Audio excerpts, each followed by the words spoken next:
Hallo bamikwano mugamba mutya kansubire muri fine obulamu bugamba ki mbabuzeeko ennaku zino munansonyiwa naye nga ali ku JR Film Studios mwena mbabuuzaako mugamba mutya kansubire mweyagala era ngenda kuba musanyufu nnyo leero atuzemu ate atunyumyenyumyemu nga bulijjo ze nabagamba buli wembeera wonna newemba ntudde wa oba ndi ludda wa ze nginanga kujja twogere nginanga kujja tukole ki twogere naye nga mbaagala nnyo kyemmanyi ekyo mukimanyi by the way ekyo mukimanyi mukimanyi nti mbaagala nnyo emwaka mugutandise mutya soke mumbuulire gye mugutandiseemu mugutandise mutya waliwo abamu abanimba obutunda bwange abali Saudi mwanimba obutunda bwange naye mbulindiridde sibulaba bufirimu mbubawadde bufirimu mbubawadde bonna bwe munsaba mbubawadde naye nze temunfuddeeko waliwo yaŋŋamba wifi y'obukadde 10 tetuuka naye ng'olunaku lwa leero nze kubanjulira waliwo ekipya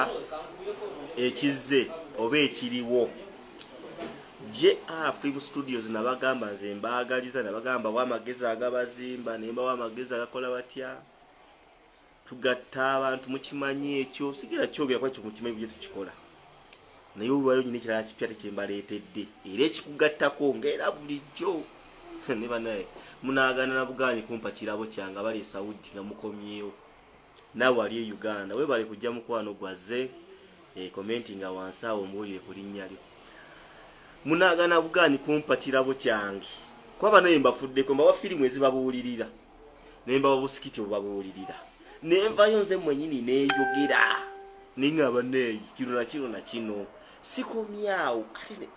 nange simanyi nakumanya tulya n'ennaku ennumu bansirike n'okusirika sokendayo mobile money nga zikaba nga sikaba ogamba oteeka bulaazi obulamu bugamba ki webale kwagala JR okitegeera kati gwe yakatuuka njagala kugamba kino wammanga tuyina ekipya kati ate ekizze era nga JR yemwe yegasse ku ekyo ekipya ekizze egatali kubanga ekolagana nabo kamwena muli mukumbuuza mu abatuuseeko mu kipya ki ekizze tuyina baganda baffe abamugawan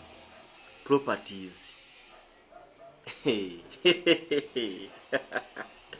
nkyogana okuseka nenseka mukwaba naye kinsanyusa ize wenaabagaggawalako nze temuŋŋamba nze mbabuulidde wenaabagaggawaddeko temuŋŋamba balina ebintu bye babaleetedde nno ebirungi nno ddala ate nga si kimu si bibiri si bisatu wabula lukunkumuli wabula biki lukunkumuli kabulazi ogamba otya kansubire oli fine naye gwe ng'olinga ali mu America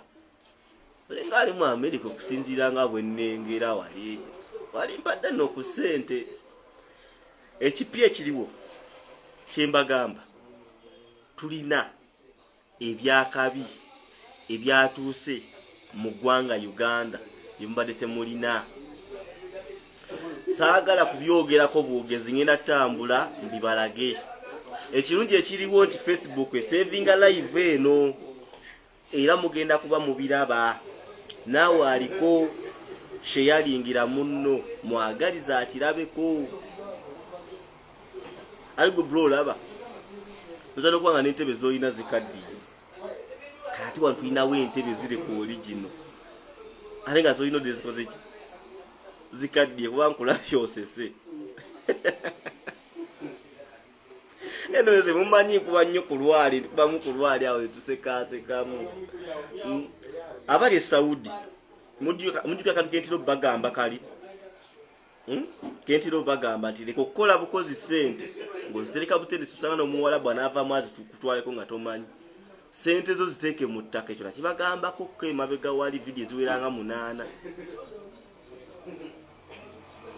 Sente zo ziteeke mu ttaka.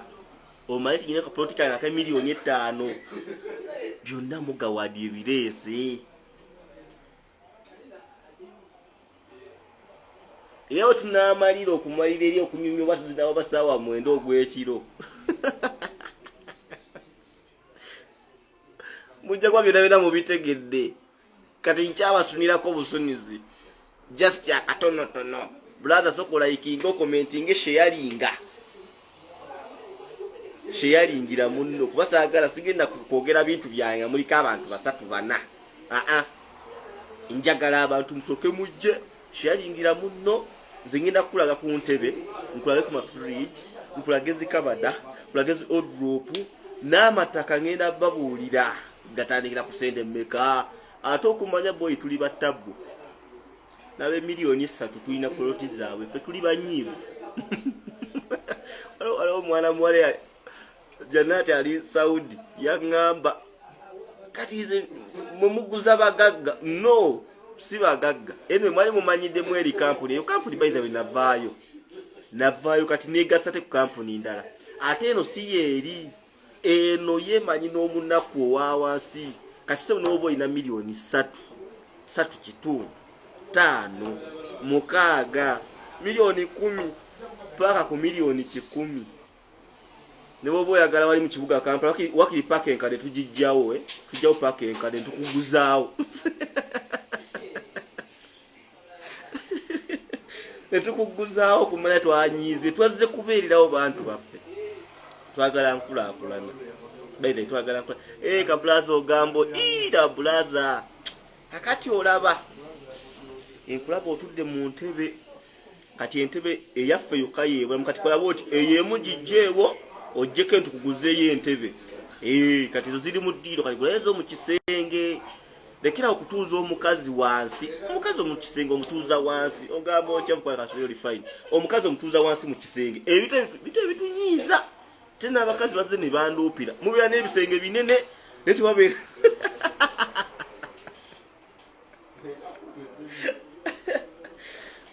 Tewabeerayo ntebe. Mujje tufune entebe z'omu bisenge. Zo nga za mu kisenge. Ng'omukazi wava wali enwe kati gwolaba omukazi aliko. Omukazi bw'obanga omanyi nti omusajja akunyiizizaamu ng'obadde otuula wansi mugambe kati zengulire entebe. Agula entebe z'omu kisenge lwe munyiizeemu ng'odda mu ntebe ng'otuula ng'osirika. Naye kati otuula ku tayiro neziryoka zinyogogera gwe bannange. Naye nga mugamba mutya bamikwalo kasule muli fine. Mwebale kulayikinga bane mbalaba mulaba ebintu mbalaba page edduka kumu newunyiza okubanga mu wiiki emu tugenda anaye mukikoze mwebale kulaba firimu bwaffe mwebale nakwagala bina Uganda mukola kyamaanyi nze njagala mu Wakiso district ate kati gwe ne bannange Ronald obadde tukugambe tukuguza tusobola okuguza mu paaki empya. Etutesa ne government gakati government imwe tubajjeewaawo eyo paaka yaffe entukuguza. Ne Wakiso nawo weeriri ettaka. Bwe kasita otubuulira Ronald kasita otubuulira n'ogamba nti kati nyina sente zange bwe ziti njagala mu Wakiso era tuyinayo ettaka. Tewali we tutali okumanya tuli bazibu ne fort tuyina yettaka effort eri tukihura obabo bakyogera kama Katonda nfudde kiba kiyita bati kihura wabewo mutola antereza muka kihura ka kiba kirihurura wachi kihura kiruhura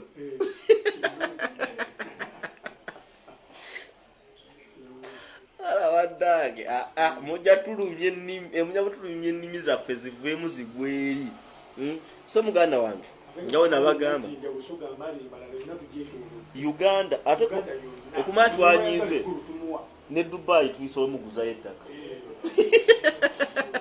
eno mukimanyi tubeerawo ntukuba mu kulwala ntusaaga muko naye nga by the way Ronald Wakiso ettaka weeriri Wakiso mbuga kunsonyiwamuko ndaba network wano yewukako nga yeddako ninge Wakiso weeriri just gwe olaba stick eyo gyentadde ku mutwe gwange eyo giraba kuliko enamba z'essimu ziizo bangi kusomere kuliko 075 2 24 7 oba 0739 28 9 003 kubako lya chapa gwe n'oba oyagala chapa muganda wange n'oba oyagala chapa weekiri okitegeera kale n'oba oyagala nyumba ziwedde nazo weezibaawo okitegeera n'oba oyagala kuzimbira ale kirunyize mummanyi bayida we mubadde mubiraba sibyange sibyakwogerera ekyo mubadde mukimanyi mumu abamu mukimanyi nali mbakoleddeko ebintu ebirungi so mbadde nsaba bwoba oli eyo oba oyagala kyapa oba si kyapa mnekwa munengaira bwe mukimanyi mune tetwenkanankana bannange tetwenkanankana naye tugume kubeera nenga yamusa tezenkanankana waliwo abajja munenge ekyapa tojja kisobola n'ogaa munnanga nze njagala munnange eryaffe lino nti so kati tekiina buzibu mukulu Ronald enamba nzikusomeddeko zeezo oba nozitegedde bulungi so okujja mu inbox yange nenyongera okunyonnyola ekintu ekyo n'oba olina mikwano gyo gyonna babi mutuwa abantu ebyaddala tukola bulungi ebyaddala amayumba malungi weegali poloti weeziri n'oba oyagala ttaka lyakusibako faamu ng'ogenda kubeera okwo ng'oyagala okaddiire mu bukadde bwo okusinga nnyo by the way abali e Saudi mbagamba nnyo abamu munyinako obujuzi mbakoleddeko ku buyumba obusinga bwe mutuukiddemu mbagamba nnyo mutereka ssente wano e Uganda abazadde ne bazirya bamaama ne bazirya lwaki oba tokwata ssente ezo n'ozigula mu mazima kapoloti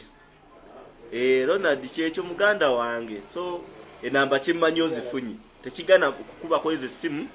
n'ofuna ekintu ekituufu tetulimba ekyo nkubuulira tetulimba ffe tetufera so ate sitaka lyokka n'oba oyagala motoka neba netwata buseru oyagala motoka ki zino empanvu zino ziringa zimisoto ezo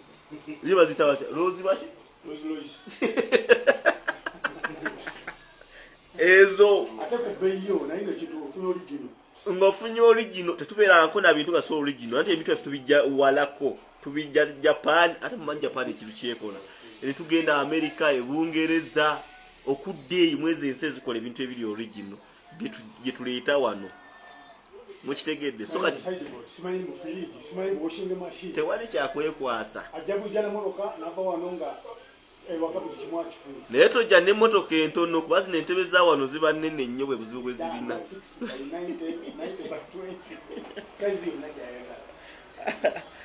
musanyusa okukulaba mukwano bwagyegaseeko okoze kyamaanyi nnyo nkimanyi muli mu kukola kuba zosizisawo zaffe zitubirirako live zibeera za lwaggulo naye nze nkimanyi mugenda gisangako ab'olweggulo kirina buzibu ekyo Facebook yatukola bulungi nnyo nti yo esevinga ate live ezo zisigalayo kafirimu ngenda kateekayo kapati akasigaddeyo ngenda kateekayo tekirina buzibu alaba ddayi waliwo omwana muwala yaŋŋambye mbu ayagala kulaba Faizo alabe bino byaŋŋaŋŋala kati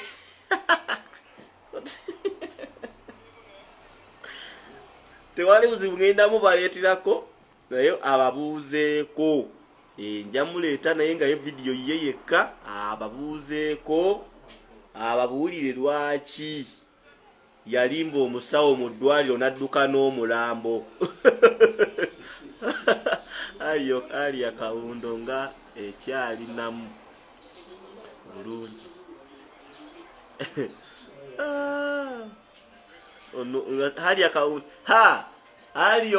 Alya Kawundo ng'ekyalinamu bulungi onoonyayo mmeka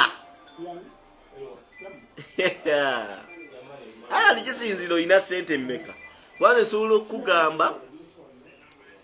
nsobola okugamba nti manager muhali akawundo ng'ekyali namu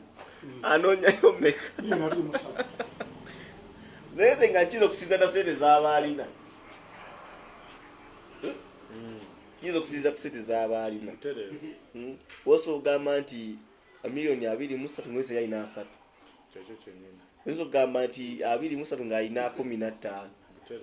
Kati kisinza ssente z'olina n'emmotoka era gy'ofuna. Si bwe kibeera mu gy'emmotoka. So kati bwekityo bwe kiri. So n'emmotoka weeziri banemusheya baby girl ne live nemanyi okunfeera ng'eraga abantu eraga lusi 5 10 niga muliko abantu bangi nakyegendereza oba kiri kukusetting yange simanyi. Baby girl nsanyisa okukola webale kwagala Uganda wekweta akafulaga ka Uganda akakunyumidde. Webale nnyo mukwano, webale kujja ku live like nga soko mbulira oliko luddawa. Ndoza Ronald nkuzeemu hali akawundo ng'onoofuna hali akawundo ennungi etegerekeka olina kutandika miliyoni 23 okudda waggulu. Waba okka wansi manyi oyinza ofuna ate eneekusuzanga ku makubo. Naye gwe manya emmotoka zonna weeziri. Nze live ngenda kujjanga nze mbagambe nga buli kimu ekiriwo.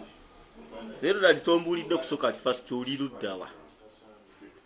Oyinza n'okuba ng'ondaba ng'oli wano ng'ondaba nga tufuna landizaawo n'enkimayo 5 jangaawo. Ngenda tambulako wano mbalage ku ntebe, balage zikabada, balage buli kimu. Banaye ku bantu abali eyo baganda bange temugaana kujja kufuna ku bintu bino. Olaba wano oba oyitidde kanyanya otuuka ku gaazi n'obuuza ekikuba ekidda mu kitala. Bw'otuuka mu kitala n'obuuza ekidde Komamboga Road okitegeera. Era awo wenyini nga wakava ku Shero oba ogenda kulaba waliwo amafuta agaddaka nga wakava ku Shero bwoti oba otulaba. Waliwo ne transform ennene eriwaawo ku kkubo kwennyini eri opposite. Buli kimu kyoyagala oba kifuna. Entebe weezire kusinzira ku bbeeyo gy'ozinayo. Ate ekisooka tutunda empya netutunda n'ezikozeeko. Kwegamba tubalansinga ekintu kino. Empya n'ezikozeeko zina bagamba JR Film Studios befuna ekintu ekikwongerako nga nze nzija nga nkikuwa. Era nze wenjogerera okutandika ne leero mukimanye. Tuli eno era be batukulira. Nze ndiwo okubaleetera kintu kirungi kyekyo kyokka kyendiwo. Namirimu nsanyusa okulaba ogamba otya nsobera oli fayini. Nange ndi wano mpola mpola ndiko wano mu kitala ensangidde muganda wange wano nenga kankolireko wano ka live. Webale ssebo naawe webale muganda wange naye soko sharinge soko oli liyada kali gwe soko nsindikire ssente. Bw'oba oli liyada soko nsindikire ssente kuba amazima gali nti ndi wano natumiza dde ekyenkya naye baginira kunkuba emiggo. So kati n'olwekyo enamba yange sindikako ssente z'ekyenkya ezo zisindike kati kugwali eriyadi ate nzirawo mbonebone. Tugenda kwogera ku WhatsApp. Anti akati enamba ziri za kampuni. Namba ezo za kampuni zolaba zentaddeawo oba zenkusomedde za kampuni oba osobola obanoonyako oba nga kyetaagisa kiri. Nyange Mimi Maria mumpeeyo entebe. Kyokka maama w'abaana bakuweeyo entebe. Awo simanyi oba kisoboka. Naye oba kyotegeeza ng'oleseeyo akasente akatonotono bakufunira entebe. Olabika kyobadde otegeeza entebe weeziri kirungi ate gwe wano mu kitalo omanyiwo. kimanyi ono omanyiiwo bulungi ko bwe wazanyiranga akapiira okwepena tepo taata ne maama omwazanyiranga ogonji omanyiiwo bulungi. Ani omulala wano simu yange kwelyo ate simu yange teeta kunoonya kuba mikutu gyange gyonna essimu kweziri gwe kyonna kyonna kiba weetaaze enwe kambalageko ko asuke ntambulemu mbalageko ku bintu saagala mugambe mbw ate nnimaze nange nze nabagamba nze kasita ntambula neefuna ekirungi nga nze mbalaga yebakyusiriza omanyi nange ndi kataala. Ndabyewo nze nabagambye waliwo ebipya ntandikire wano kati mulaba zino entebe nazo abagala ezikozeeko weeziri ziraba oza mukiraba bulungi wano n'obweyagala nsawo waliwo empya ziizo ebintu weebiri kati zikateni ziizo kati olaba nyange gulireko ku maama ku kateni zino kateni zigulireko ku maama tulina ogenda ku mulembe kati mulala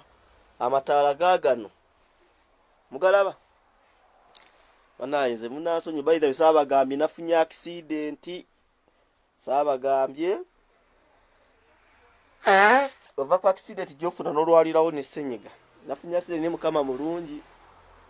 saafunye buvune nnyo bw'amaanyi ninga nafunye accident ninga nja kuba bulungi nono abansuubiza nga nfunye accident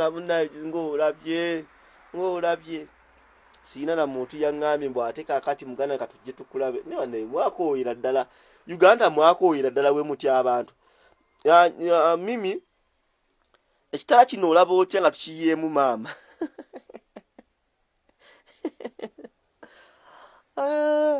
taata w'abaana tugulire ŋŋenda bagulira nze mbabuulira mukama katonda ono waali ŋŋenda bagulira naye tewategeeza nakutegeera nti nnaku zino mbadde mulwadde munnange ndowooza kateni muzabi nendabirwamu buli kalonda wano weekali sebuno okweraba neeraba olabye neerabye zize endabirwamu weeziri ez'omubinaabiro zonna weeziri mbalage kantandike okubalaga nga bwe mbagambye nti entebe ezikozeeko n'ebipya byonna weebiri ebimu biva bweru ne bijja wano nemusobola ate okuba nga mubyewangulira ekimu kye mwetaaga kyo weekiri ennamba z'essimu kweziri ndoza mubira ebyo byonna bintu bingi ddala kati waliwo kana akatebe kati ne bannange kasooka otunuulire akatebe ako mimi nkulemeddeko nno olaba zammeka ngulirayo piisi yeeyagale nja mugulira omukwano banaayeza kuba nti nze banaye simanyi nakumanya naye ekigwe ebyange obimanyi nze mulamu bwange njagala nnyo ekirungi kati eyo entebe yiiyo ndoza ogiraba ntebe nnungi nnyo erimu bantu abataagala zino zaaka nnyo zikola batya ziiyo ate nga lugoye lulungi n'akameeza kaako osobola oteekaawo kati kanzire wano waliwo eyo oziraba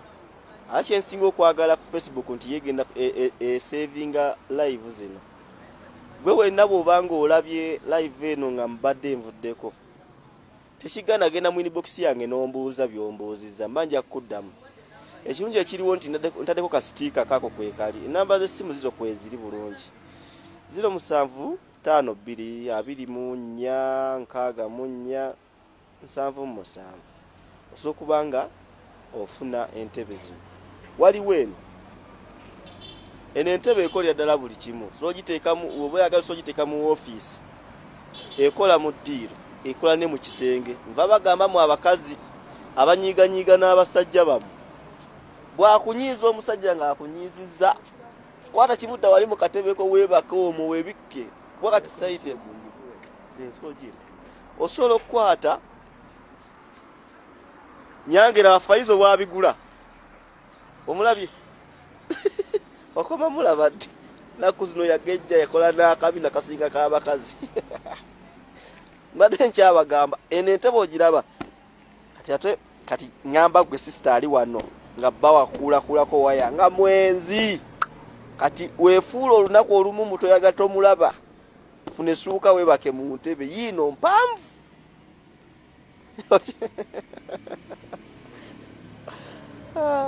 ali mulimu kuŋŋamba naye ulaloosa yasama anti nabye erabye mu njagalako ebyo eyo yiiyo mpanvu ogirabye kanyimiriremu wano waggulu ogirengere bulungi yiiyo sente mmeka manager meka soko ombuulire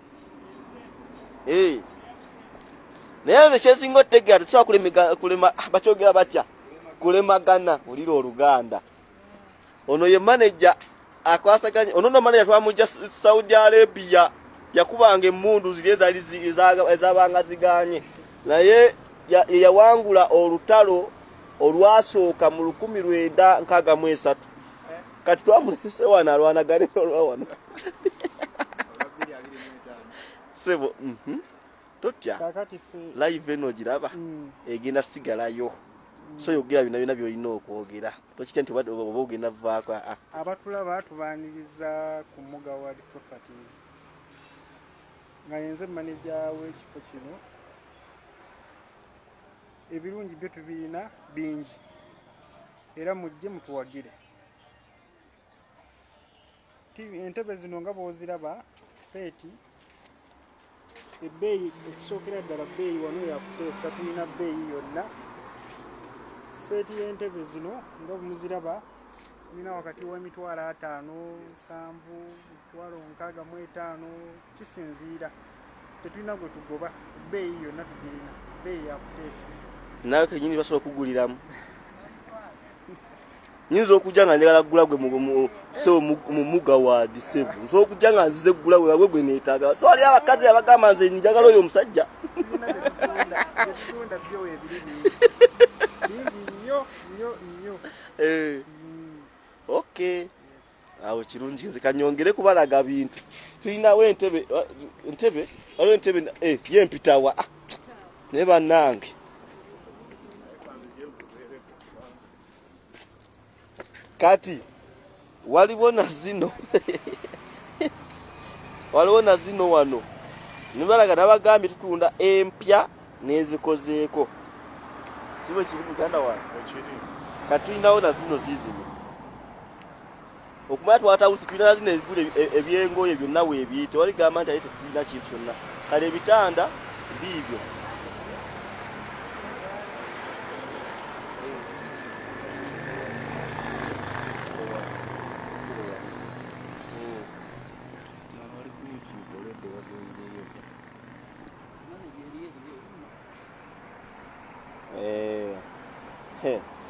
So the promotion is okay. Wana net yo kati wantuli kukubo ddala ndoza mulaba onfaba network wano ngate kuseeko nebuse kwanoze cyake none nebuse kumusonye mukatono mugira mubeerako mugume ngawe mbagambye nti woba ova mu kitala wali mu katawuni nova ku Shell nga bw'olengera amafuta ga Shell kasito gavaako bwoti nga bw'ogalengera nojja waliwo transforma eno yiino wano temannyange wano oba otegeddewo kati waliwo galina amafuta gaago galiko komambo gamanya recre oil kadeni wano wenyine ebitukuku oba obiraba bulungi temannyange ennyumba eno ogimanyi mwewasambiranga emipiira ekyo mubirengera biibyo kampuni mpya nnyo yakajja Muzeeyi Faizo egune oba ebadde ki eganye okutuuka eno okonectinga nkira mwebale kujja bamikwano mbalaba baby girl ogamba otya kansubira oli fine bane mumpeeza obutunda bwange nammwe obutunda bwange mubunyimye sibategeera nga bwe nabagambye mulimu entebe ezimu nga zo zikozeeko nazo weeziri nga bwe mbagambye amaduuka gago mugalago nagona gajjudde ebintu ebitanda weebi ebikozeeko byonna weebiri n'ebipya weebiri kwanze kyemmanyi sobola kujja ate ku mukutu gwange nenteekawo ekintu nga nkimanyi kifu kisobola njagadde kubalagako ebintu ebitanda entebe babagambye mutandika mu mitwalo 5 65 7 bakukakadde nga kisinzira kikyoyagala nza mulaba bwe mbanga ndi eno ebintu mubirengera nga bwe mbagambye nti kkubo liiryo ku kkubo kwennyina n'oba ozze n'emmotoka tobonaabona nabyo oba mukitegera bamikwano so kati ate nawe era newoba oyina ebintu ng'oyagala babikuguleko osobola okubireeta fenga twabagambye tusuubula tutunda kwegamba buli kimu tukikola kati mulowooza wano nyingidde luddawa kati nze mulimu n'ebimu bye simanyi mannya kozi mwanvumadde obwakataala kale muvume zifuriji weeziri kati mimi olaba kati gwe engeri gy'oli ebweru saagala okomewo wano ng'ate oyozesa ngalo ekyuma kiikyo oyoze engoye abaagala manya bya butunda byonna bibyo weebiri furiji ezikozeeko eziri weeziri n'empya weeziri tulinayo wano byonna ababitegeera ebyo kati byamwemu ababitegeera kati fe abatabitegeera bino mayi kati fe twakulira nankuwadde tetubitegeera zizo zifaani weeziri zonna wabula gwe nga bwe mbagambye tuuka wano gwe kyolina okukola tuuka wano obuuze bw'onooba omaze okubuuza bagenda kukubuulira buli kimu nti kino kya ssente bwe kiti bino bya ssente bwe biti bino bya ssente bwe ziti bino bya ssente bwe ziti bino bya ssente bwe ziti bino bya ssente bwe ziti nze njagadde kubalagako buli kimu ekiri wano fridge ziizo mulimu empya n'ezikozeeko ngera bwe mbagambye nti ebintu ebisinga wano biva bweru ebintu ebiva ebweru mubimanyi si byo bino ebya wano e Uganda ebintu bya Uganda byono muntu kyamala okulunda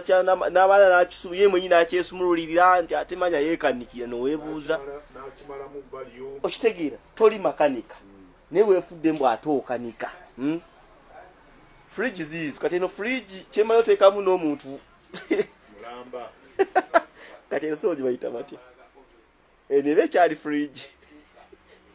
eno eba ekyali fridge egamba byonna weebiri fridge ziizo eno fridge mpya nga ogiraba mpya neyo yiyo zi TV ziizo weeziri tuyinawo TV TV weeziri abakola ku bya offices byonna weebiri amarediyo gagano weegali tewali kwekwasa abali ku JR Film Studios saalaze mwekwase mugamba nnyo mbwate ebintu ebimu byogera bwogezi tobitulaga mungambireko muzeyi Faizo abamaze simu agimpe eyiye abamaze gisetinga agimpe ate n'ekirala tabikula so kati kyekyo na kino bakiyita batya muganda wange simanyi njagala nsomesa baganda bange eno taala Mimi oh baby girl Mimi you can buy this neteeka mu nyumba jengenda okuwasizaamu sebo manager nyonyola kino kiki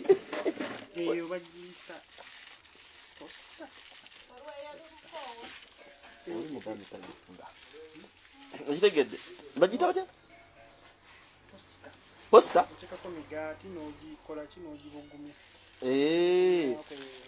okay waliwo yabadambuuza radio yino eyawadanga ekiri wano muneekwasiza bwerere bampewo ku simu ere ya YouTube yeno kakati abali ku Fezo Promotions mugamba mutya bamikwano kansubire muri fine n'abali ku JR kati no nkutte essimu ziri bbiri bwe muwulira ng'emboozi eyawukanamu temwebuuza abali ku Fezo Promotions n'abali ku JR Film Studios twabagambye zino kampuni gagadde zakwataganye wamu ne Mugawad Properties watu badde mu byamataka kati n'amasimu gaagano kakati bannange ekiri wano mulimu n'ebimu byesirabangako naye nga zekyemmanyimu abaliyo mubitegeera kati tulinawo kino kati bannaye babino biki zinabagambye ono omusajja yazze kulema zibrenda ziizo muzirabye ziizo bweziri okuva ebweru tetulinawo bintu bino byawano wabula ate era noba oyine ettaka lyo balisiubula mubirabye byonna biraze ovens zonna bweziri mubirabye ebintu byomu ddiiro biibyo TV ziizo enene 55 ziizo kabadda weziri naddala ffe abantu abali mu nnyumba zaffe zino entonotono ng'osobola okuteekamu kabaddayo ndoza mubiraba zikompyuta weziri ogamba otya muganda wange ali ku Fezo Promotions okola kyamaanyi hi King of Winner Entertainment aya wafunye sente ne waganya okumpa ku sente musajja gwe waganya okumpa ku sente ala nkunoonya banaye bawina mugambe Segawa we mukwatirako boti awedde yaganya oku banaye zikapeti zizo Mugawadi bino si bya JR Film Studios wabula nze mbatuusaako ebintu ebisobola bayamba mu maaso bino si bya Fezo Promotions wabula ffe tukola ekyo okuba nga tubatuusaako ekintu ekirungi abantu abo abababireese nga si bayaaye Bamugawadi si bayaaye ate si baseeze ate bamanyi omuntu wa wansi ebyaddala omanyi omuntu osooka nze wemmanga n'akola ekintu sobola kwogera n'omuntu n'empulira enjogera ye bwe mpulira enjogera ye nemanya nti onaafaayo ku bantu yesu nze siteya ku mikutu gwange gwonna kintu kyonna kimanyi nti muntu mufere abazimbi madala gago weegala gakozeko kuva ebweru kapeti zizo nzibalaze mashini ezisala enkokoto naddala ffe bayinginiya byonna zizo bwezinze njala ne kubalaga buli kimu ekiri wano kakati gwe omugagga oli eyo omwana we yakusaba emmotoka ennene eyiyo te tasobola givuga tuyinawo eno yiino yiyo weeri bintu byonna byo weebirinze mbibalaze kati bakino bakibayita batya kino kyo sikitegeera kapeti nazibalaze tatwalina kyakwekwasa kapeti nazibalazeeko dda tujja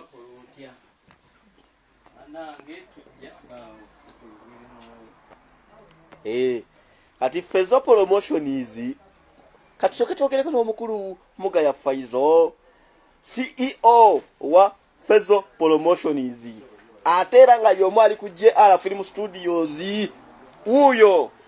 mimi kwali baba ladies and gentlemen mimi nyange mimi omukyalo omubwati bale tubaniriza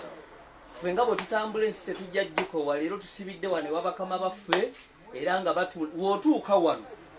tewali kintu kirala kyogenda ate kuyagga okitegedde kasita otuukaana ebintu by'omu nnyumba oba obimaze oyagala stove oyagala wooma oyagala fridge oyagala TV oyagala wuufa oyagala faani nange saa zino wenjogerere naku zino okunyiira kuno kwona kwe mundaba Mugawadi Properties ate tugula n'ebintu ebirala ebintu ebikozesebwako ne bwe biba bipya n'amataka gennyini n'amayumba. Teweesiba ku bintu. Abakyala ennaku zino munoba kuba mukooyo okusula wansi n'ebitanda ebinyeenya buli lwobeera bwoti ng'ekitanda kyawe wano kumuga kyokka ate eno mukwano gwo naye awuunuuna ate n'ekitanda kiwuunuuna. Kati n'obuzaabuza obuyimba nedda wano wootuukawo ebitanda byawo tulina emifaliso tugenda kugirabako egimu mwagirabye edda. Tulina entebe gy'otuulamu, mulimu abantu abamu nga temulinda kugenda eri mu kisenge nga zino entebe zikola ng'omufaliso. Wobeera nga nakanyama akuluma entebe ogituulamu n'owona ssenyiga ennaku zino atotawaanya. Abasajja mwolugwa mu ntebe neweekooya kumu bw'otuuka ku Mugadi Properties ate tusangibwa awantu akapapula kakeera okalaba ko Mugadi Properties tugenda kubeera nga tubatamu. Mbagambye nti bw'otuuka wano buli kimu weekiri. Zino zonna firiji zammwe, TV zammwe, wuufa zammwe, kettles zammwe, ab'ebidongo, amplifier, radio, warmers, byonna biri eno. Printers, buno obumu obukuba obutunda. Bana njogera ekindeke ki jangu ku Mugadi Properties tusangibwa sayidi z'Empereerwe. Otuuka Empereerwe okwatako Mamboga Road naye mu kitala oliranye waliwo amafuta agatuliranye waliwo ge bayita Lake Oil Petrol Station ng'oluvagayaza ave Kampala kwatira osobola okuyingirira ku Kyabbahayi oba okuyingirira Empere wano ku Gazi Kanyanya n'oyambukira awo bagamba nti ngenda mu kitala. Bw'otuuka kitala buuza amafuta ge babuza ge bayita Lake Oil Petrol Station. Bw'otuuka ojja kuba otuuse mu lujja lwaffe bwaguuga olwaba Mugawadi Property. Ngambye nti tugula amataka, tugula amayumba, ebintu bino byonna bye tutunze. Gwe n'obeerayo n'ebintu by'okoye bano banjagala genda bweru totunda ttaka, tunda atirisi ebintu by'omu nnyumba tubeere nga tukwasaganya. Manager waali musajja Eva abeera ku Kasimayiro ka Bugembe 24/7. Wano twaniriza omuntu oba tonna bana kubeera kyokko kyolamuza nga okusanyuka essanyu lye tukulaga owulira wenna ogezi. Wano omuntu newajja nga alina obusungu agenda okuddayo nga kakkana. Tulinawo abasajja obanga oli mukyala ng'oli muwulu tusobola okuwa ekitanda n'omufaliso ne tukuweerako n'omwami. Naye omwami oyo ayinza okuba wa kiro kimu oba ebiro bibiri. Oba ogenda kubeera naye emirembe n'emirembe awo tuba tutuula ate ku mmeza ne tukola endagaano. Okitegedde? Firiji weziri ng'enkalamata ekutte ezinyogoza ebintu. Ate firiji tulina okutandikira ku zino ezaffe abawejjere paka ku bali bakabejja. Tulina n'ebitanda ebiwonya obulwadde. N'ebitanda. Mbagambye ekitanda buli lwobeera bw'oti ng'okuba mulingala nga cuku nekimala ku bantu emirembe. Tugasse sawundi ya maama w'abaana ate n'ekitanda. Kati funa ekitanda ng'ogenda kujja kubeera nga wewe ng'oli ku museetwe. Okitegedde? Ebintu weebiri oyagala kompyuta, oyagala display, oyagala printers, oyagala monitors, oyagala ntebe z'ofiisi, oyagala obukuba obutunda obukuba karoti, oyagala warmers, oyagala ovens, banange enjogere ne kapeti z'omu nnyumba weeziri. Ennyumba zibalageko kapeti waliwo zino wano. Waliwo zino wano nerina eddaala nalyo litundibwa. Omuntu ayinza ogaa nti lyange lyakulinyanga ku mabaati. Ate bagambe sirimu. Sirimu. Amadaala ebimu biri mu store yona tugenda tukazi. Ezo ze kapeti. Ezo ziwera n'endala ziizino wano. Ekika ky'oyagala kyonna kye tukuwa. Mulimu abakyala nze njagala pinki, sagala kapeti za bbulaka. Zonna weeziri. Kana akantu kabeera mu kisenge. Era manager yankoze bulungi banna. Kano kabeera mu kisenge oteekamu light enzikakkamu. Omukyala nga weeteekako ekizigo naye ng'olina ebipaapi, kano kabuza ebipaapi. Kagaba afuka muzungu. Exactly. N'enkovu ebula. Kuba okateekako kiro. Muganda weeyunga ebeesusa. Okateekako kiro ng'obudde bukkakkanyi. Ate kizibu nnyo kateekako nga tewali mukolo gugenda kukolwa. Anti era bagambe boosi waffe kye kimutwala e Bulaaya e UK okunoonya ebintu nga bino. Bino ebintu bayina abantu babadde bamanyi nti ebintu tubijja wano Uganda. Tugenda e Bungereza ne tugenda ne Turkey, Italy manager by the windows alwona agenda okudda abantu bano tujja kutambuza paka ku airport bakakase bayinza olowooza nti ebintu bino tubijja jjinja amanyi wano ffe tukkiriza tumaze kulabako kale bannange zino zonna entebe nnyingi ez'office chair zonna zammwe kompyuta zino zonna zammwe kano kalaiti bannange nze njogere ki mwabakuba mu bisenge ebituli abazimbi bainginiya abasala enkokoto bibi ebintu biyitirivu bannange buno bukusala kibusala byuma kakutula kyako ezo zesiira emmotoka eri bannange emmotoka eri etundibwa omwana wo mu mwaka guno mupya gatanaba kuddayo ku ssomero muyiweemu emmotoka eyo aginyumirwe agivuge ne TVZ zaawe zonna zammwe inchi yoyagala gyetukola ki gyetukuwa tugende ku ntebe njagala nnyo mbalage ntuleko mu ntebe walinze kakkane banange tukyabalambuza guno omuzindalo gwa mu mmotoka nga musico ayimba awunuuna olinga ayimbisa amayembe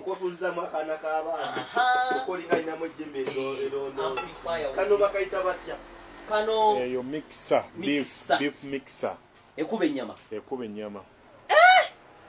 bamaama abachipusi aba hoteri namwe abali ku mabucha waliwo ennyama enkube kano ke kakuba ennyama abakola enjala na buno bubuno wano ne display eno yonna wufa bannange minzaani bannange ne wano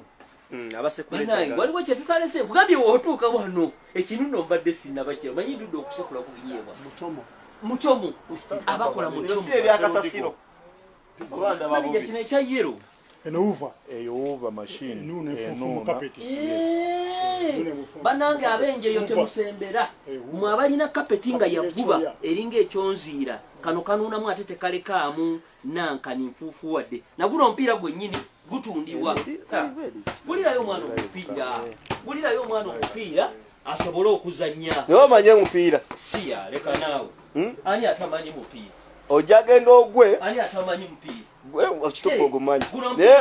naye omanyi gwawa gutundibwa okubanga omanyi gwa mu kisenge empiira gyonna ngikuba kuba nze nkyasinza ekiwata ekirungi mu Uganda soko banyenyezeemu awo balage ekiwata ekirungi mu Uganda nze ekyakisinze tugende zino wufa zibalage zino wufa zonna zammwe ne TV zizo zibalage tugende wali ku ntebe nazo bazirabe kozi kanakuuma kozi kaki kano kakuba binyeebwa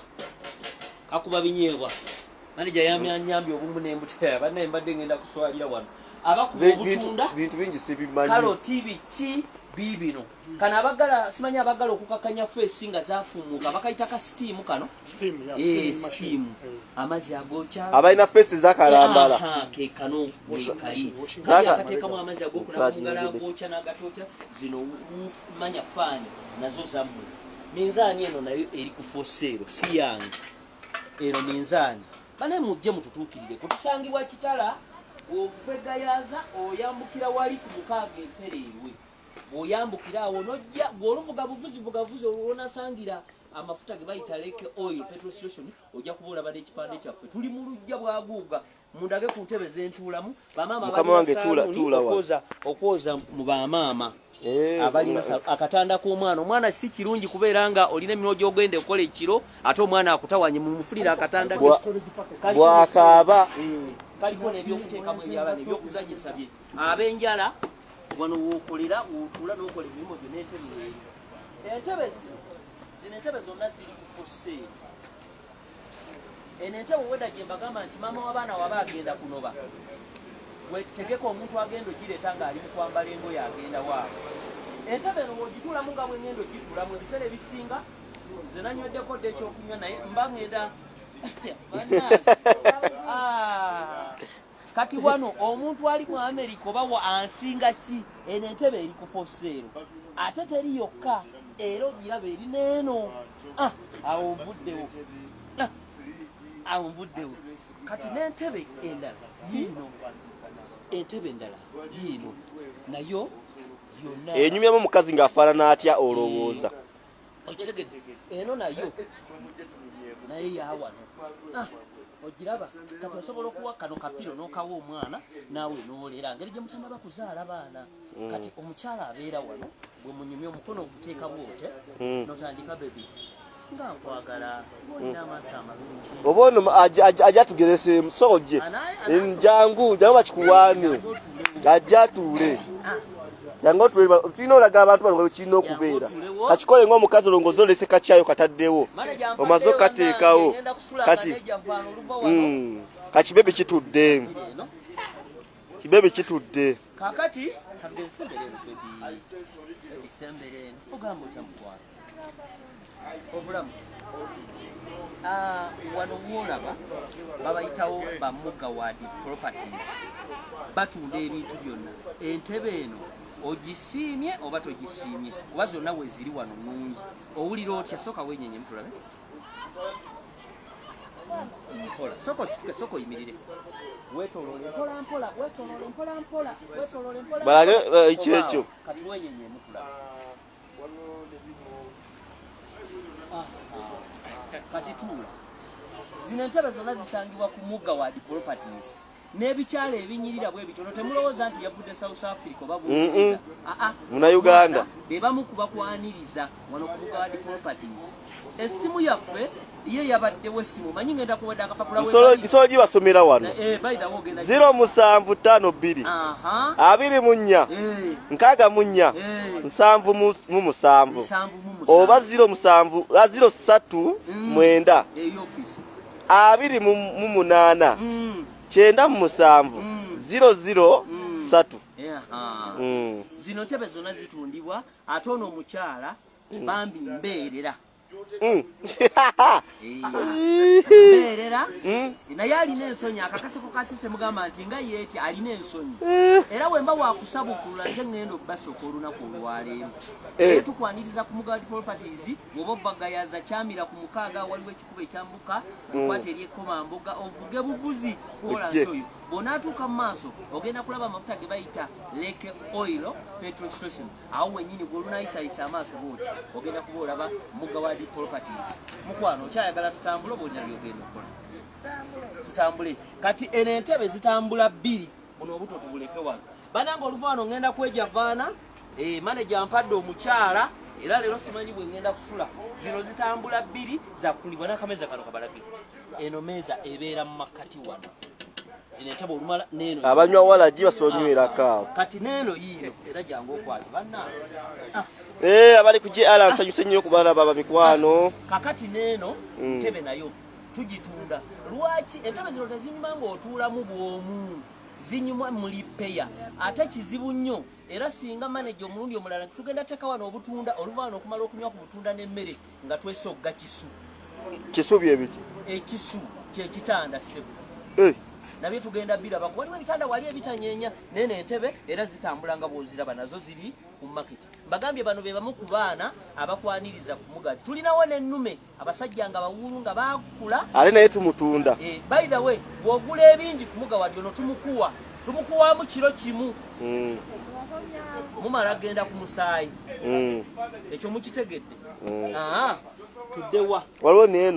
neeno ayinza kwagala Kasingo omukazi bayombye by the way Kasingo wakakwata kukkiriza mukyala jangu baby ayinza kwanga bayombye kati nga talina kutuula naye eno Singo naye eri neeri zitambula 2 naye osobola okwagala eno yokka era nayo tusobola oggikuwa tewali buzibu gwe jangu otutuukirire ku Mugawad Properties tugenda kubeera nga tukwasaganya kakati tukyatambula balageko n'entebe eri ezo zitambula neeno zitambula neeno zitambula neeno wonna njagala tudde ku bitanda ebitanda tutandikire eno jangu tutandikire eno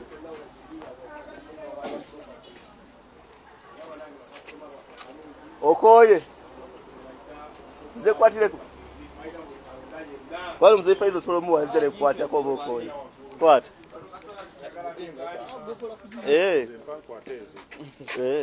alikuwa lazima banya kade kuyamba kati gwegende eri munda kweno kati alugera ni baba mzee Faizo bayako ona jeno kakati tubaniriza tukyatambula wano ku Mugawad Properties tusangibwa bagambye ng'obwegayaza road okyamira wali ku mukaaga waliwo ekikubo ekyambuka bwekyekkomamboga oyambukira n'ovuga buvuzi gwe bagamba ngenda mu kitala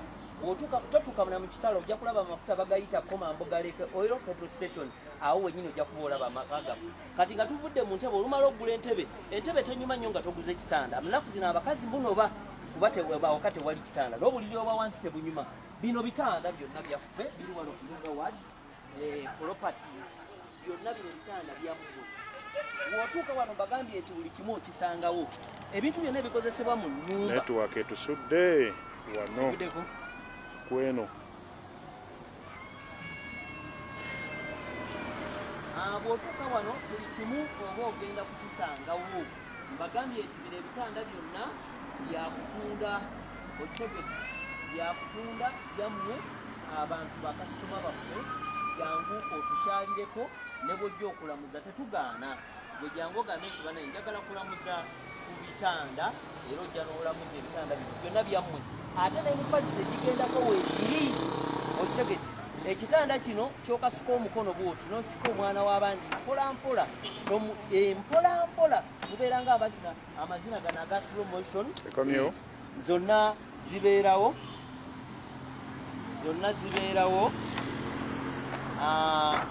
tuba tugenda kubeera nammwe bino ebitanda mbagambye nti bino kino kigendako neneeti omwana w'abendi tomulumya nsiri kigendako neneeti bwoti n'okiggala bulungi bino ebitanda byonna bisangibwa wano ku Bugaward property consultant tobagamba nti tugula n'empolotizi ne tugula n'amayumba wonekino ekitanda babituulako wakatini katugeze omukyalo okyazizza entebe tuzirekayo eri omanyi wano aba agenda kwanguyira okumukasuka mangu nnyo kakasa nti bw'otuuka wano emboozi enseenenkerevu egenda omugonza mangu ye yennyini yeesuule ku buki ku buliri mangu nnyo bino ebitanda byonna bisangibwa wano ku Bugaward properties nkugambye nti oba ova e Kampala otuuka e Kanyanya ku gaazi bwe bagambye nti ngenda mu kitalo oba oyambukaawo n'ekikubo waliwo ekidda ku bahayi n'ekiri ku gaazi wennyini vuga ng'ojja amafuta ogenda gasanga mu maaso eno waliwo sheero ne komamboga leke oiro bino byonna ebitanda kati waliwo kino ekyababedde kye mbagambyeko nti woba ogenda mu nsonga zaakyo kino bedde tuyakuwa kino tekikuba kerere okumala kuba neiba mirembe kino kyo ky'abantu ababeera ku musetwe eva nga bo baakawoowo nga newoba otabuse ne maama w'abaana nga yava eri nga be baana woowe kino tekikuba kerere kimanyira okuziyiza ssaawa bino ebitanda byonna bisangibwa wano Bugaward property ize wano bino ebitanda tukyatambula bebi jangu nakino nabino ebitanda ebiri wano mbadde neerabidde n'okubalaga ku bino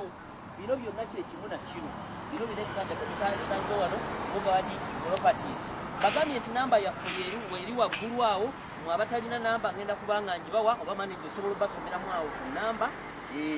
nakino ekitanda kisangibwa Bugaward properties nabyo kyonna kinakyo kiri ku fuseero ebitanda tulina biyitirivu nabino birungi bino byonna bisangibwa wano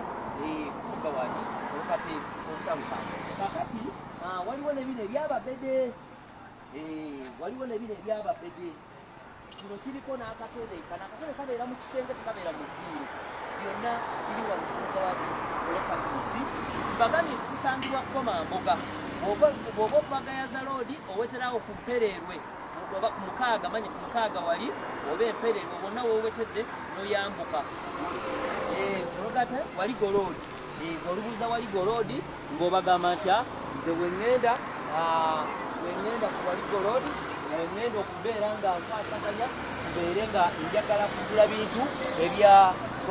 Bugaward properties bino byonna ebitanda byammwe byonna bino nga bw'obiraba wano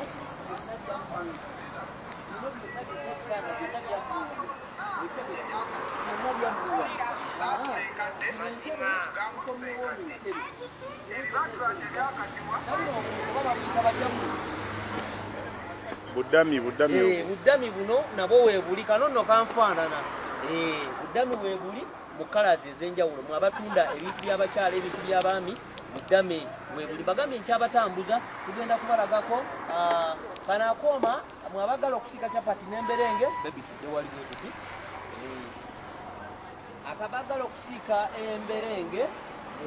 akooma kano nako kamwe kasika embere ng'ate byonna tubituula ku bbeeyi layisi bbeeyi ya nseko buseko. Eno sigiri osobola okwokyerako kasooli, okwokya ennyama oba okusiika capati oba rolekisi, kano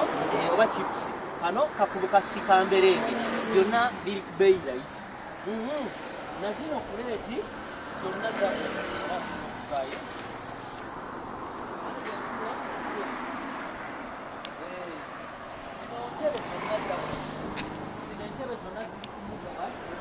ekipande kyaffe era buli lwokiraba oba otuse ku mugawaadi ekipande kyaffe zino entebe zonna zammwe zino okitegedde zonna zaffe zonna zammwe bwe bw'otuuka wano ku mugawaadi toyomba na kintu kirala kyonna wabula oba otutuuseeko bagambye nti bw'otuuka wano togenda kuddamu kwejjusa buli kimu ekikwataganyamba ku bintu by'omu nnyumba entebe firiigi wuufa faani bitanda piros byonna bibeerawo wano zino entebe zonna zammwe zonna zammwe zino entebe okwetoloola wano bwe ziti zonna mugenda zisanga ku mugawaadi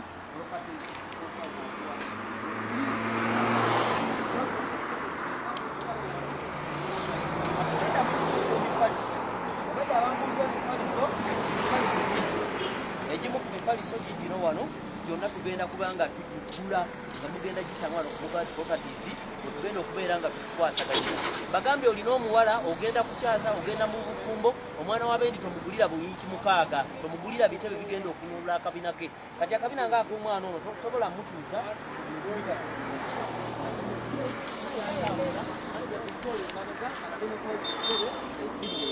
kati tudda awali amakateni bino byonna zino enzigi zonna zino zonna entebe mbagambye obuliri bwobwo obw'omulembe bw'otuuzaako omwana bw'ati n'atanoba ne wabanga abadde yeetanga ayagala kunoba. Kakati wano wonna bino byonna tubitunda wano ku Mugawaadi Properties, bino byonna tubitunda wano ku Mugawaadi Properties. Tewali kirala kati wano wegenda okubayingiza kateni ezakolamu zammwe bassemyekozo ne bannamyokozo abaakolamu. Kati era tutandikira wano ku ntebe, wano ku ntebe wano zonna zino zikola ki? Zitundibwa. Entebe zino zonna zitundibwa nga bw'oziraba wano nga tetunabagenda eri kateni. Zino entebe zonna zitundibwa era zammwe bakasitoma baffe. Jangu ku Mugaati mbagambye bw'oba ova Kasangati Gayaza Road yambukira ku Mukaaga Empererwa ku Mukaaga Empererwe bw'otuuka awo gwe vuga buvuzi ojja kusanga amafuta ge bayita Komamboga Lake Oil. Bw'otuuka awo lunayisaayisa amaaso era ojja kuba otulaba bulungi nnyo. Bw'otuuka waawo ojja kuba olaba ekipande kyaffe eky'Abamugga Properties. Tugenda kubeera nga tukukwatako tukusanyukira tukuzuukusa wakitegedde. Kakati ngenda batwala awali curtains. Zino zonna entebe mulimu abakyala abaagala bigule. Bino byonna kino tusobola n'okikuwanga ennyongeza because kulinayo omwana tetunabafunayo gwe. Kati kino osobola okimugulira n'abeera nga atambulira okwo nga tulinda omwana okitegedde bwe tulinda baby.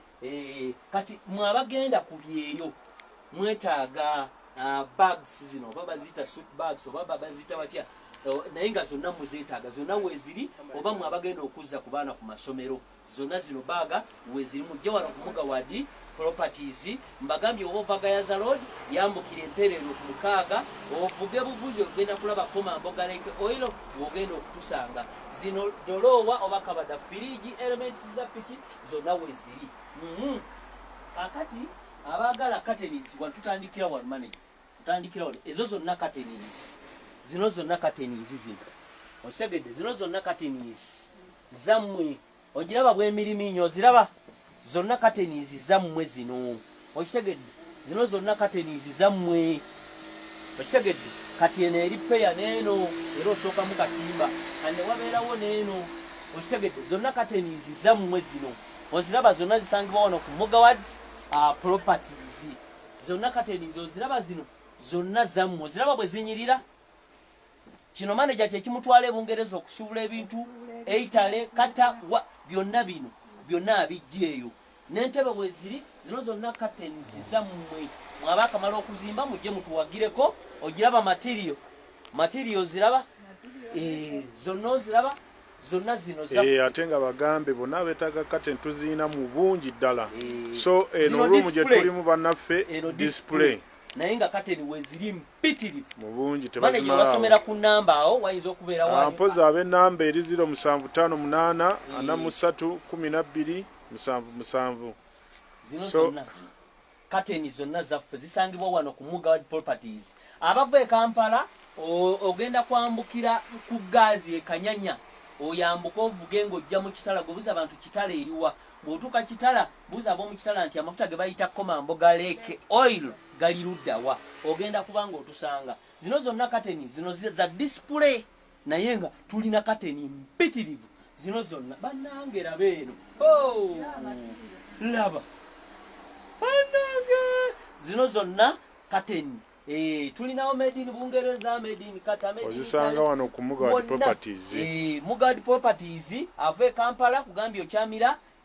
ku gaazi e Kanyanya nobeera ng'oyambukira awo nobagamba nti nze ngenda mu kitala bw'otuuka mu kitala ng'ogenda kubuuza amafuta ge bayita Komamboga Lake Oil ogenda kuba otulaba awo Mugawadi Properties ojje tukuguze ate tutunda ne tugula n'amayumba amataka n'ebintu byonna gwe byokooye nga bikyafaananyi nti otuleetera jegejege ebiweddemu gwe bintu byonna byokooye bitanda ntebe sofa firiji faani byonna bituleetere tujja bikuwamu ki akasente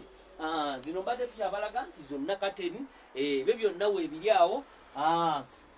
zino zonna kateni mbagambye ensi za display naye nga tulina mpitirivu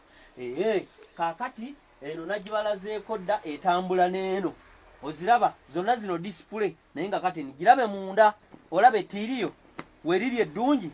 zonna zisangibwa ku Mugawadi Properties n'eno yennyini agala okubeera ng'omukyala buli lwanaaba oba omulengeza gwe nga wateekawo kano kakateni ne waba akyusa engoye omulengerera eri mu kisenge omanyi waliwo omuntu nga yawasa omukyala naye nga tamukkuta nga ne waba ali mu kunaaba aba ayagala amulingize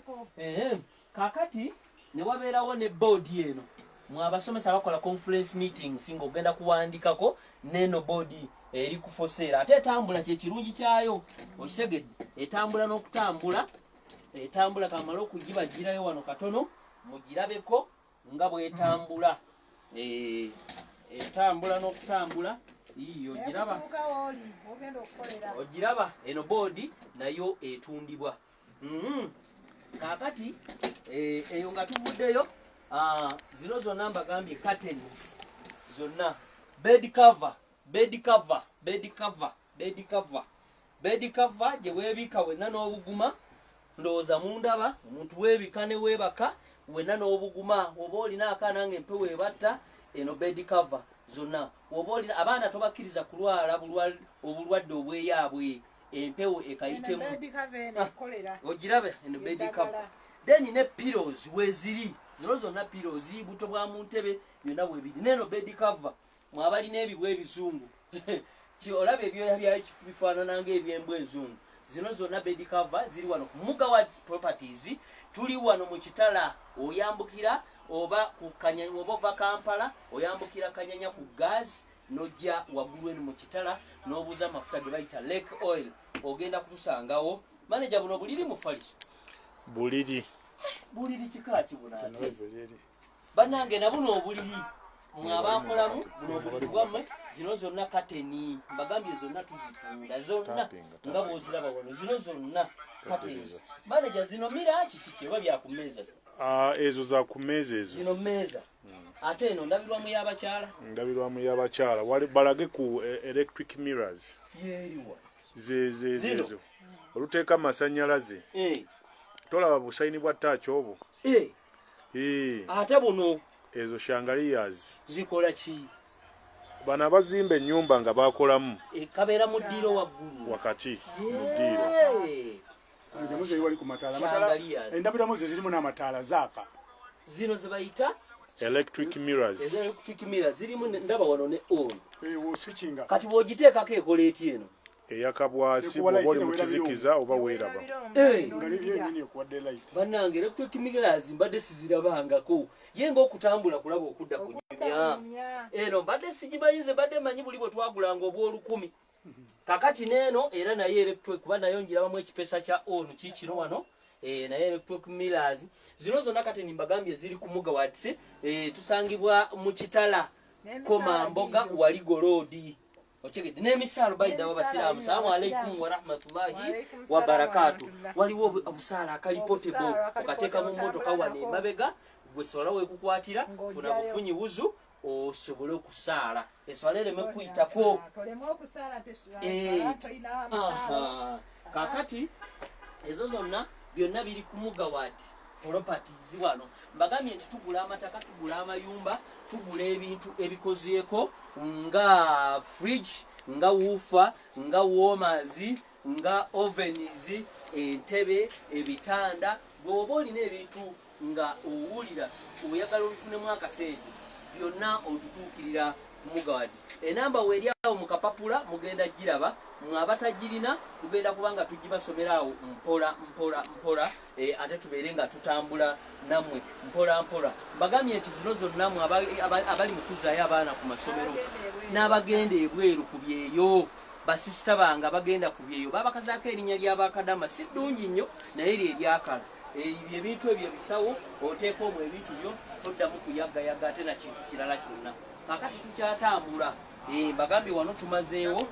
Mugawats properties tukyatambula kapeti twazibalazeeko dda tuyingireko wano awali furniture ku ntebe z'ofiisi abenjala nabagambyeko dda abenjala abalina office abagala okukola office chair otegedde eno office chair yammwe osobola okugigula ku Mugawats wane obeere nga naawe olabika jangu ne munda eno tusobole okubeera nga tutambula twayogeddeko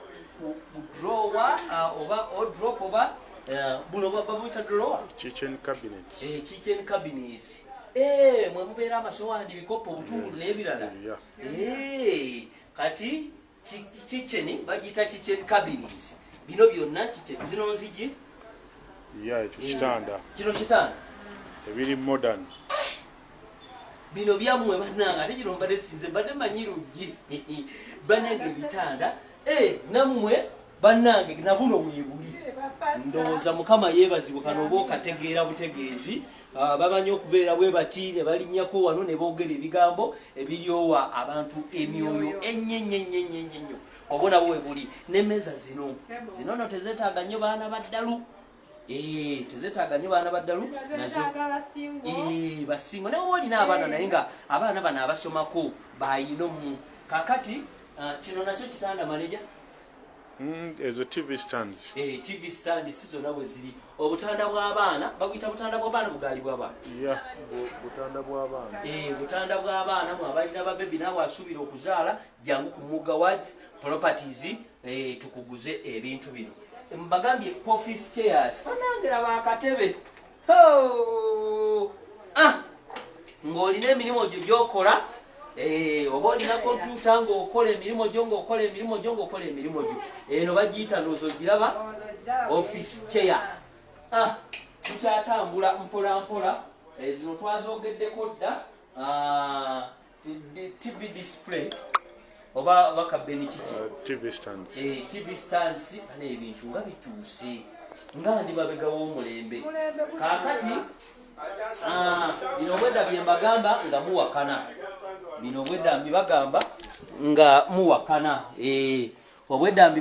bino nga muwakana kati zino poloti wakitegedde Mugawats zitundibwa waliwo eri emigadde 3.5 Bombo Road $5,000,000 siwe manager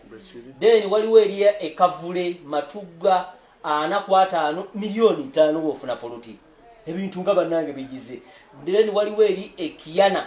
Bombo Road era 5.5 $5,000,000 $5,000,000 Ekalule Bombo Road era 3.5 $4,000,000 n'ekitundu ne Luweero Kasana tulinayo 5 ku 10 $10,000,000 banange va mu bupangisa atenga na kano kabagambe tuyina mu bitundu ebyenjawulo amataka tulina mu bitundu ebyenjawulo amataka ag'enjawulo era tugenda kubeera nga tubabuulira gwe jangu ku Mugawats mbagambye oba ofa Gayaza Road osobola okukyamira wali jangu balage keno